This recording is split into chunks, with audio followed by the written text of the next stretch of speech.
Bonsoir à tous, bienvenue sur Monaco Info pour une nouvelle édition. Voici les titres de votre JT. L'été est là et ses fortes chaleurs aussi. Comment bien s'y préparer et comment protéger les personnes vulnérables comme les nourrissons? Le docteur Hervé Haas, chef de service de pédiatrie au CHPG, nous dira tout dans quelques instants. Le sublime héritage de Turner expliqué aux enfants, le Grimaldi Forum propose durant l'été des ateliers pour permettre aux jeunes de développer leur sens créatif, vous le découvrirez ce soir. Puis nous nous intéresserons aux missions de la commission d'insertion des diplômés. Si son rôle est primordial tout au long de l'année, il est tout aussi important en cette période de fin d'année scolaire. La responsable du CID, Héloïse Bouin, sera notre invitée. Enfin ce soir, vous découvrirez l'Abysse Monte-Carlo, le nouvel établissement gastronomique signé Yannick Aleno, un établissement placé sous le signe de l'inspiration japonaise contemporaine. Il se faisait désirer, mais l'été est enfin installé sur la Côte d'Azur, si bien que des épisodes de forte chaleur sont annoncés pour les prochains jours. Le thermomètre devrait grimper jusqu'à 40 degrés dans le département. Nous y reviendrons en fin de JT avec les prévisions météo. Cette période nous incite à prendre des précautions pour protéger notamment les personnes vulnérables. Les nourrissons et les enfants en font partie. Le gouvernement princier a tenu à sensibiliser la population aux gestes pour prévenir, reconnaître et traiter les signes d'affection liés à la chaleur, un sujet que nous allons approfondir avec notre invité, le docteur Hervé Haas. Bonsoir. Bonsoir. Vous êtes le chef de service de pédiatrie au centre hospitalier Princesse Grace. En ce début de saison estivale, il est important de prendre quelques précautions pour protéger les enfants des fortes chaleurs. Quels sont les bons réflexes à avoir? Le premier qui nous vient en tête, c'est bien évidemment l'hydratation. Et vous avez raison. En fait, il y a deux composantes dans les fortes chaleurs. Et ça permet de bien comprendre tout ce qu'il y a comme mesure à mettre en place. Il y a bien entendu la température, mais il y a aussi celui qui est responsable de ces hautes températures, c'est-à-dire le soleil. Donc il y a des précautions à cause de la température très élevée. Et vous avez raison, la première précaution, c'est l'hydratation. Parce que quand il fait très chaud, on perd de l'eau par voie cutanée, quand on transpire, mais aussi par voie respiratoire, par exemple, où on respire souvent plus vite et on perd de l'eau par ces voies-là. Donc, notamment chez les enfants qui ont en général entre 55 et 60% de leur poids qui est constitué par de l'eau. Donc quand on perd 2, 3 ou 4%, pour eux, ça représente très vite un poids important d'eau perdue et donc des conséquences non négligeables sur la tension artérielle, sur le rythme cardiaque et bien évidemment sur leur comportement neurologique. Ce qui explique souvent quand on est déshydraté qu'on a un comportement un peu plus ralenti, un enfant qui est beaucoup moins tonique, etc. Et on s'en rend pas bien compte parce qu'il y a un vrai piège, c'est que c'est un enfant qui va dormir plus que d'habitude par exemple et donc on croit qu'il fait la sieste et en fait il est en train d'être déshydraté. Donc vous avez raison, il faut hydrater régulièrement. Et comment faire? Il faut tout simplement proposer à l'enfant de boire régulièrement, ne pas attendre qu'il ait très soif, ne pas attendre qu'il soit justement ralenti dans son comportement pour lui proposer à boire. Il faut rappeler juste que la sensation de soif apparaît dès qu'on a perdu 3% de notre masse hydrique. Ça peut paraître pas beaucoup pour un adulte, mais pour autant, ça fait quand même des volumes assez importants, notamment pour un enfant. Parce qu'on le rappelle, l'eau est essentielle à notre organisme, docteur.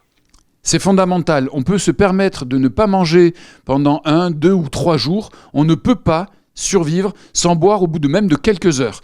On l'entend donc, faire boire les nourrissons et les jeunes enfants, c'est un réflexe important à avoir. Docteur, pour supporter ces fortes chaleurs, on est souvent tenté d'aller à la plage pour se rafraîchir. Là encore, il y a des gestes à respecter. Et oui, parce que là, c'est un faux ami.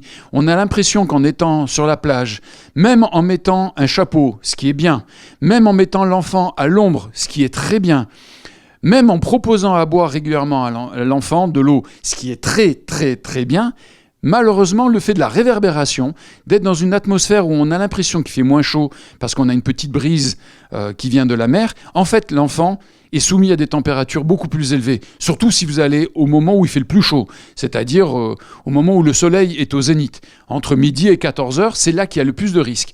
Et l'enfant, par la réverbération, va avoir un impact beaucoup plus important que chez l'adulte du fait de cette température. Déjà, on ne sort pas un nourrisson et un enfant en bas âge au moment où il fait le plus chaud dans la journée. Ça, c'est une certitude.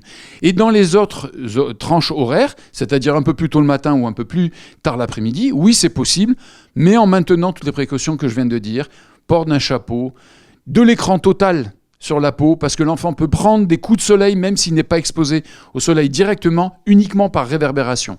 Mais sachez que quand on est près de l'eau, on va avoir la réverbération du soleil et il va bronzer ou, plus gravement, prendre des coups de soleil alors qu'on l'a mis de la crème, etc. Donc il faut prendre des précautions. Les t-shirts anti-UV sont fondamentaux. L'écran total, c'est fondamental. Et encore une fois, on ne les expose pas de manière prolongée au soleil, de manière directe ou indirecte. Il ne faut pas prendre donc à la légère tous ces symptômes. Que faire justement en cas de symptômes sévères ?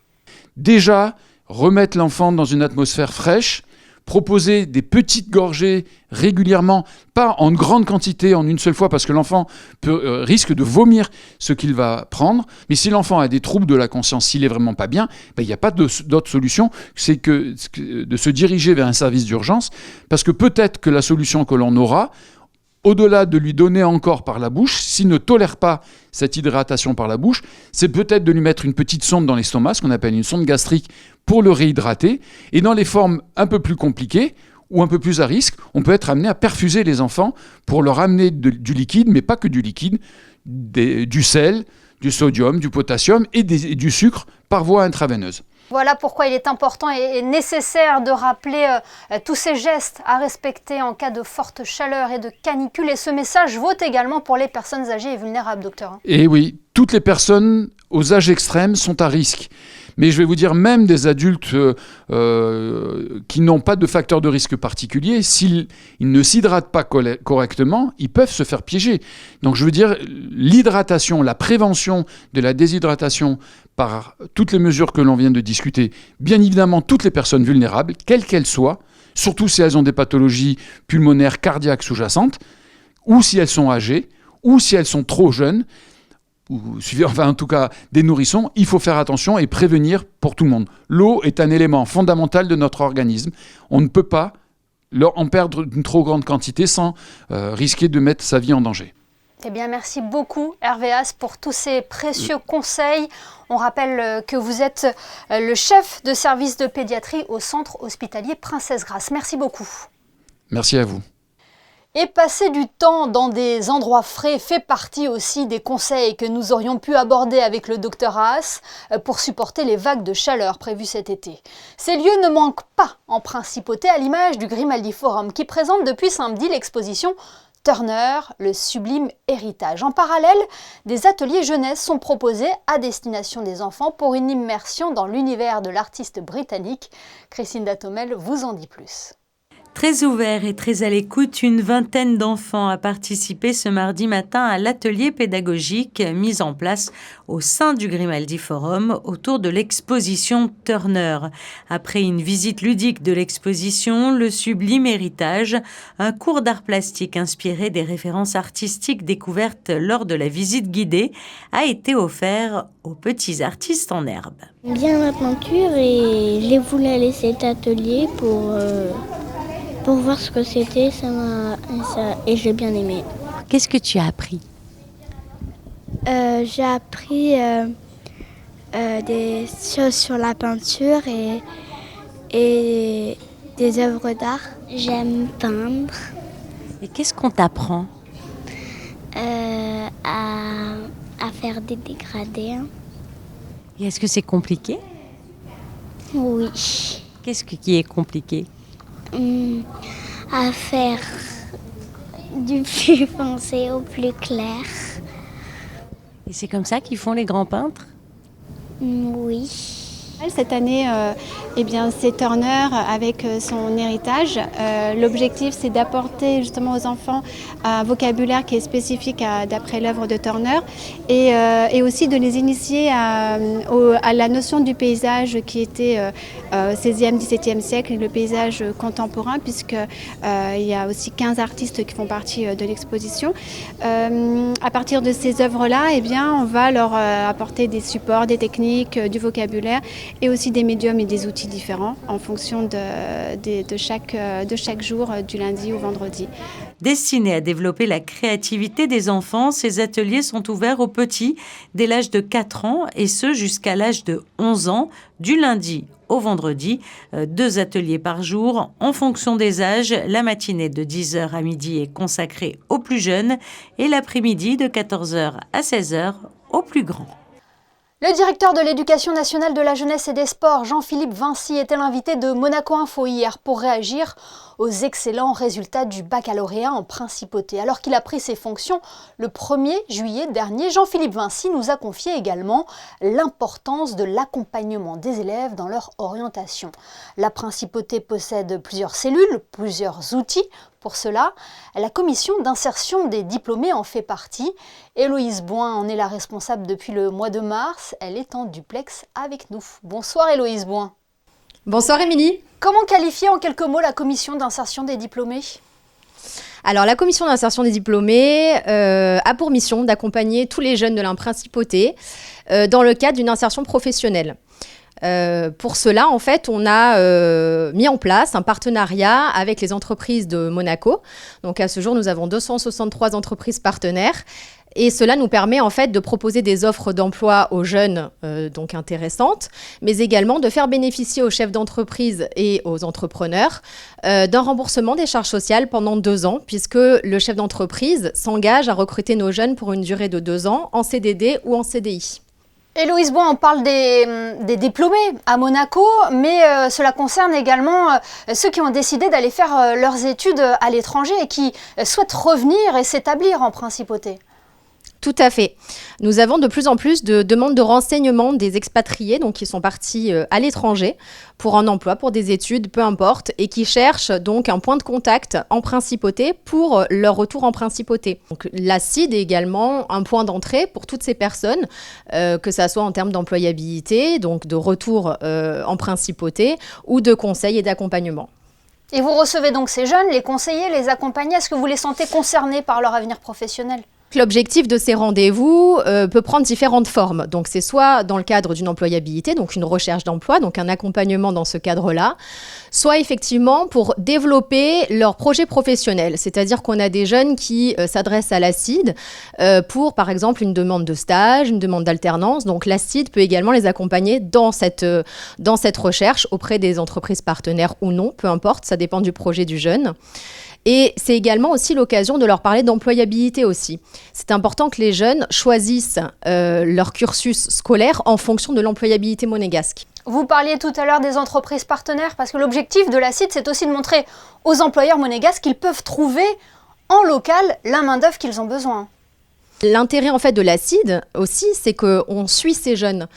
Donc on a vraiment, c'est vrai que désormais les chefs d'entreprise, les RH recrutent sur un profil. On cherche vraiment un profil, on ne recrute plus sur un CV brut avec juste des diplômes et des compétences. On recrute un profil, donc tout l'intérêt en fait de passer par la CID, c'est d'avoir justement cet accompagnement des jeunes. On connaît nos jeunes et on sait où est-ce qu'il faut les placer, où est-ce qu'ils vont s'épanouir, où est-ce qu'ils vont être performants et évoluer au sein de la société.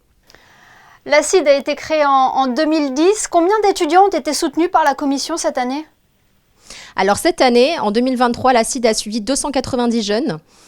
Et en termes d'insertion professionnelle, il y a un taux de réussite de 86%, c'est-à-dire que sur les 60 jeunes qui ont fait appel à la CID dans le cadre de recherche d'emploi, 64 ont été placés avec succès au sein d'une entreprise monégasque. J'imagine que c'est une réelle satisfaction qui prouve aussi l'utilité de la CID.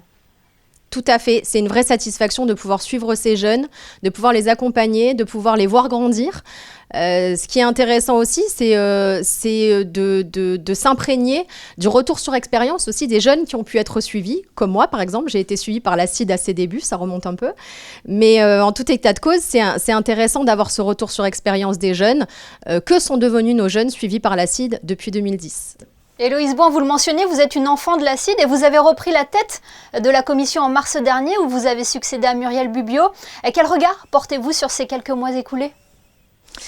Alors, Ça va être difficile pour moi de faire vraiment un bilan de l'activité sur ces 3 mois et demi, 4 mois.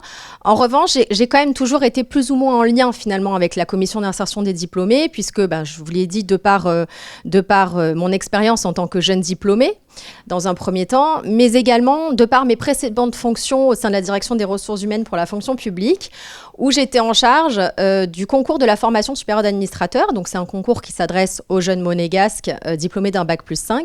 Et en fait, donc, mon rôle était de les accompagner donc, dans ce concours, de l'organiser, mais également de les suivre sur leur intégration la première année au sein de l'administration. Et dans ce cadre-là, nous avions donc créé avec Muriel Bubio une étroite collaboration dans ce cadre-là pour faire bénéficier en fait aux jeunes d'un accompagnement encore plus poussé. S'il y a des jeunes qui nous regardent ce soir, Héloïse Bouin, et qui veulent contacter la CID, comment font-ils ? Alors, il y a plusieurs méthodes. La première, la plus classique, c'est de nous adresser un mail à l'adresse mail suivante. Donc, c'est cid@gouv.mc. Et bien évidemment, de nous suivre sur nos réseaux sociaux. On est sur LinkedIn, Instagram et Twitter. Donc, n'hésitez pas à nous suivre sur nos réseaux sociaux. Et ils peuvent également s'abonner à une newsletter, si je ne me trompe pas.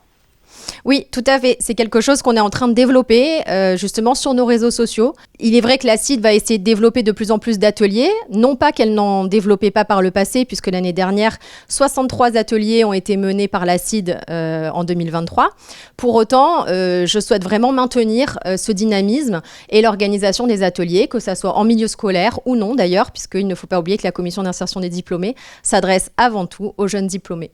Eh bien, merci beaucoup, Héloïse Bouin, d'avoir été notre invitée ce soir pour évoquer la commission d'insertion des diplômés. Merci beaucoup. Merci à vous. Dans le reste de l'actualité, en bref, suite au récent placement de Monaco sur la liste grise par le GAFI, le président du Conseil national Thomas Brézot et la présidente de la commission de législation Christine Pasquier-Sula ont rencontré le président de l'association monégasque des activités financières, Robert Laure, et les représentants de l'AMCO, l'association monégasque des Compliance Officers. Comme le précise un communiqué du Conseil national, ces entretiens ont permis de saluer le professionnalisme des acteurs de la place et de souligner les efforts déployés ces dernières années. Un discours qui va dans le sens des déclarations du gouvernement princier qui s'engage pour une sortie de la liste grise selon le calendrier convenu, mais aussi celle du GAFI qui a reconnu les progrès significatifs accomplis par la principauté suite aux recommandations de Monéval. Le reportage qui suit va éveiller vos papilles. Après son succès à Paris, l'Abysse de Yannick Aleno ouvre ses portes à l'hôtel Hermitage. L'établissement gastronomique propose un savoureux mélange entre la richesse de la Méditerranée et la tradition japonaise, le tout sublimé par le savoir-faire du chef triplement étoilé et de Yasunari Okazaki. Un travail à 4 mains que Vanessa Dessy et Alexandra Marangoni ont pu découvrir à la veille de l'ouverture officielle de l'Abysse Monte-Carlo. C'est un nouveau joyau de la gastronomie japonaise. L'Abysse Monte-Carlo invite à un voyage culinaire. À chaque plat, une œuvre d'art entre tradition et modernité. Les sushis sont préparés avec une précision millimétrée grâce au talent de ce maître sushi repéré par le chef étoilé Yannick Aleno. Yasunari est un des grands maîtres sushi d'Europe. Il vient du Japon évidemment, mais il y en a très peu en Europe, il faut le savoir. Il ne faut pas s'attendre à manger du black cod ou du saumon, puisqu'ici on ne sert que du poisson sauvage, on ne sert que des pièces extrêmement délicates et accompagnées d'un travail qu'on a fait avec mes équipes sur les émotions. On viendra chercher ici un autre voyage en fait. Donc Monaco est plein de belles réalisations festives. Ici c'est tout le contraire, je crois qu'on peut considérer un peu comme le Louis XV d'Alain Ducasse ici, mais avec la note japonaise évidemment. Donc c'est un restaurant gastronomique. Bois, marbre, travertin et velours, chaque détail a été pensé avec soin afin de refléter l'harmonie parfaite japonaise. La décoration crée une atmosphère intime et chaleureuse, propice à la dégustation des mets délicats préparés par les chefs. Sans véritable cahier des charges, l'Abysse a été imaginée par la talentueuse épouse du chef Aleno. Laurence n'est pas une femme à qui on dit quoi que ce soit. Elle est libre de faire ce qu'elle veut et ça c'est génial. Et du coup, non, je ne suis pas intervenu évidemment, puisqu'elle a un talent que je n'ai pas. Et évidemment, je trouve que ce qu'elle a fait est quand même, somme toute, assez émouvant. Ça lui ressemble. C'est tout en discrétion, en finesse et en douceur. Donc ça, c'est ce qu'elle a, je crois, donné à ce lieu. Tout ce qu'on a voulu faire ici, en fait, c'est de célébrer les œuvres marines, les mers qui nous entourent et les terres qui nous entourent. Donc je crois que, d'après les premiers retours, les gens sont assez satisfaits. L'Abysse, c'est plus qu'un lieu de dégustation, c'est une expérience sensorielle unique à découvrir à l'hôtel Hermitage. Retour à présent sur la belle aventure que les Suricates de Monac ont vécue en avril dernier lors du rallye Aïcha des Gazelles, une participation que vous avez peut-être suivie sur les réseaux sociaux du duo formé par Sylvie Bertrand et Céline Cotalorda. Et bien dernièrement, les deux femmes ont souhaité réunir leur soutien pour partager leur expérience dans cette course 100% féminine. Le reportage de Sarah Inkari et Olivier Bonello. Gilet orange sur le dos, Céline Cotalorda et Sylvie Bertrand, alias les Suricates de Monac, ne sont pas peu fiers. Dans le désert marocain, après 8 jours de course, les deux fonctionnaires monégasques ont raflé la 34e place sur 200 au classement général. Une réussite qui a fédéré tout Monaco. Et c'est vrai qu'avant même de partir, d'avoir notre résultat, on avait l'impression qu'on avait gagné la Coupe du Monde ou la Champions League, enfin j'en sais rien, il y avait une super ambiance. Et puis après les résultats, le résultat ça a été, c'est vrai que c'était un petit challenge sportif aussi qu'on s'était fixé et on est très très contente du résultat final qui est au-delà de nos espérances. Les Suricates ont même eu droit à la visite du souverain avant leur départ, un encouragement nécessaire quand on connaît les conditions de l'épreuve. Exit les moyens de communication modernes, les deux femmes ont dû composer avec une carte et une boussole et la météo parfois capricieuse. On a dû subir une grosse tempête de sable, vraiment très très grosse, qui nous a obligés à aller dormir dans la voiture, passer la nuit dans la voiture pour être en sécurité, parce que même les organisateurs ont eu un petit peu peur de cette grosse tempête. Et sinon, pour le reste, ce sont que des bons souvenirs. Les Suricates ont traversé les difficultés avec détermination en pensant constamment à l'aide humanitaire qui se cachait derrière ce challenge. On est très heureuse de pouvoir remettre 20 000 € à la MAD, 20 000 € à la Croix-Rouge et donc au total 40 000 € pour Panzi. C'était très important pour nous de soutenir cette fondation qui vient en aide aux femmes victimes de mutilations génitales et de violences sexuelles. Et si la jeune association à but humanitaire souhaite organiser une action par an, le secret reste bien gardé quant à la nature de la prochaine. L'AS Monaco a dévoilé dernièrement le nouveau maillot que les joueurs porteront cette saison, une année particulière marquée par le centenaire du club. La tenue fait d'ailleurs plusieurs références à la prestigieuse histoire des Rouges et Blancs. Thibaut Châtelard est le directeur marketing et des revenus de l'AS Monaco. Il vous en dit plus, il est au micro de Fabien Bonilla. Nous avons lancé du coup le 4 juillet notre maillot Home. C'est un maillot en fait qui n'est pas simplement un maillot cette année parce qu'il représente une histoire du club.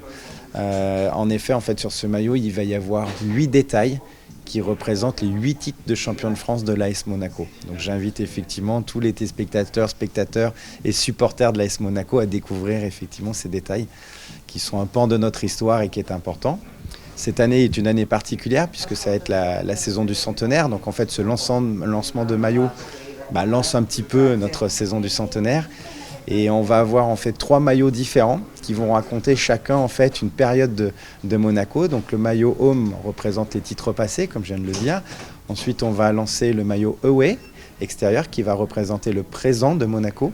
Et ensuite, on lancera au mois d'août le maillot Fern, qui va représenter le futur de Monaco. Je veux aussi signaler quand même que c'est un maillot qui est fait en matière recyclée, donc ça c'est aussi important. L'ensemble de nos maillots, avec notre équipementier Kappa, on est très soucieux de l'environnement effectivement, donc du coup c'est un maillot en matière recyclée et c'est un élément qui est important je pense également pour les fans. Et puis après une dernière chose, c'est que saison du centenaire, donc on va dévoiler effectivement tout au long de l'année un certain nombre d'événements. Ce qu'on peut déjà cocher, c'est qu'il y aura un match du centenaire. Donc il y a 100 ans quasiment, au mois de septembre, jour pour jour, l'AS Monaco participait à son premier match de football. Et donc du coup on jouera, ça sera le week-end du 26-27 septembre. On ne connaît pas la date encore exacte, mais on jouera un match du centenaire où il y aura de nombreux anciens joueurs qui seront présents à cette occasion-là. Et en attendant ce match du centenaire, l'AS Monaco poursuit sa préparation de pré-saison. Les joueurs d'Adi Hutter affronteront en match amical le Cercle Bruges samedi. À noter également la sélection en équipe de France de Magnès Akliouche et de Sangutu Magassa pour les Jeux Olympiques de Paris 2024. Krislin Matsima figure parmi les réservistes. Ils rejoignent Elias Benseguir qui lui a été appelé avec le Maroc. Et puis on l'a appris aujourd'hui, l'AS Monaco Basket renforce son effectif avec l'arrivée d'un nouvel international grec.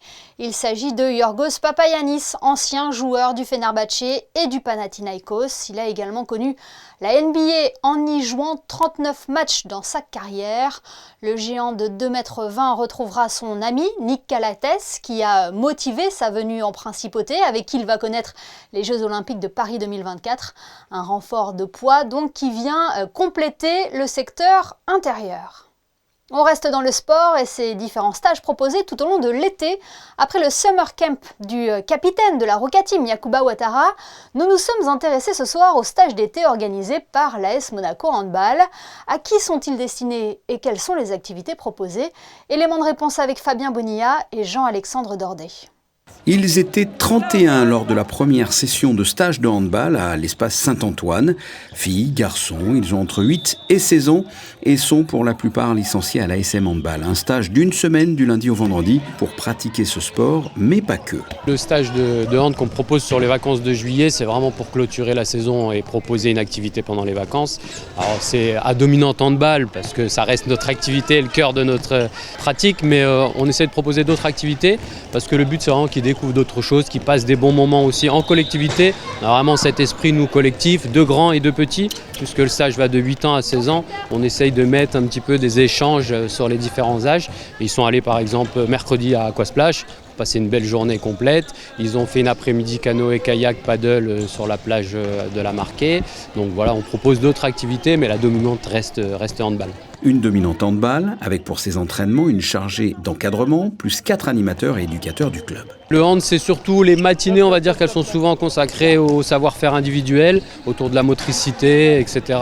Et les après-midi un petit peu plus collectifs. C'est là où on va faire du jeu, on va commencer à faire du travail de 3 contre 2, ce genre de choses. Et le vendredi après-midi, c'est vraiment la clôture du stage avec le tournoi. On fait des matchs pour clôturer. On peut apprendre à la défense, l'attaque, ou même des fois on fait des matchs comme on fait maintenant. Qu'est-ce qui te plaît? Ce qui me plaît, c'est d'être avec mes copains et de jouer. Ça fait des liens.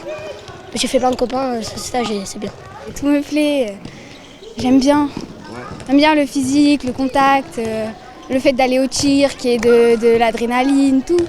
Si tu viens là, qu'est-ce qu'ils vont faire? Ils vont venir, là ça va libérer. Et s'ils ne viennent pas ou ils sont en retard, toi tu peux foncer là vers le truc. Allez, on pousse. L'ASM Handball propose une deuxième et dernière session cette semaine qui a débuté ce lundi. Le stage coûte 300 € avec les sorties extrasportives plus la tenue vestimentaire du stage. Et il est possible également de venir essayer le handball cet été par le biais du passeport culture. Sarah Inkari nous a rejoint en studio pour les prévisions météo. Bonsoir Sarah. Est-ce que le soleil sera toujours au rendez-vous pour la journée de mercredi ? Bonsoir Émilie, oui, toujours, l'été est bel et bien installé et le soleil brillera demain sur la principauté avec des températures chaudes, voire très chaudes.